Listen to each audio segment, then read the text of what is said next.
The manifold absolute pressure sensor measures that pressure inside of the intake manifold and sends that information to the ECM. The ECM uses this data to calculate engine load, adjust air-fuel ratio, and ignition timing. Your vehicle might not even have this sensor. It may use a mass airflow sensor instead. Some vehicles even use both. So before diagnosing anything, check your setup to see if your vehicle actually has a MAP sensor. The MAP sensor is usually located on the intake manifold. Here's the location on my Ford Fusion. The first symptom of a bad MAP sensor is poor acceleration. If the sensor is giving inaccurate readings, the ECM can't adjust fuel delivery properly. This can make the engine feel sluggish or hesitate when you step on the gas. The second symptom is rough idling or stalling.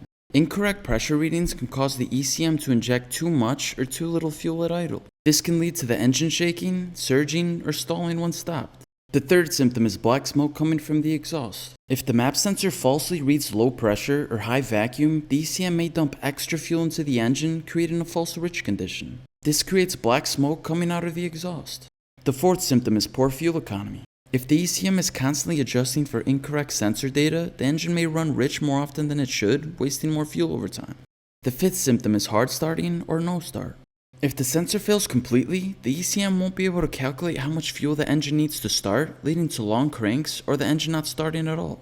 The sixth symptom is the check engine light turning on. When the MAP sensor fails, the ECM could detect the issue and set a check engine light. Here's some codes that can pop up. It's also important to know that the MAP sensor could still be faulty and not trigger any codes right away. So don't always rely on the check engine light to tell you something's wrong. Now if you have a scan tool that shows live data, you can test the MAP sensor by monitoring its readings at idle and while revving the engine. The numbers should change smoothly. If the values are stuck, jump around, or don't respond when you press the gas, that could be a sign the sensor's bad. If you're looking for a low-cost scanner, I'll leave the one I used in the description below. Now here's something important to know. If your throttle body is dirty, it can sometimes trigger the MAP sensor code even when the sensor itself is good. I've had this personally happen to me, so before replacing anything, give the throttle body a good cleaning. Now if you want to learn how to clean the throttle body, watch this video next.